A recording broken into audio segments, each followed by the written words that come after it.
Sudarlun, sebanyak 262 PNS Formasi Umum 2019 diambil sumpah dan janji sekaligus penyerahan SK 100% Kamis 17 Februari 2022 di halaman kantor Bupati Biren. Pengambilan sumpah sendiri dilakukan Bupati Biren Muzakar Agani. Kegiatan dihadiri Sekda Kap Biren Ibrahim Ahmad, Kadiskes Biren Dr. Irwan Agani, Asisten 3 Dailami, Kepala BKPSDM Zaldi Ape dan undangan lain. Sebanyak 262 PNS yang diambil sumpah tersebut terdiri dari tenaga pendidik atau guru berjumlah 256 orang dan tenaga medis 6 orang. Bupati Biren Muzakar Agani mengingatkan PNS untuk benar-benar menjadi pelayan masyarakat dan melayani masyarakat sepenuh hati.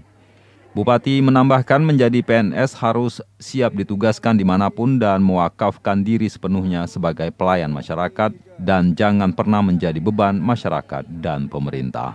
Dari Biren, Yusmandin Idris, Rambion TV.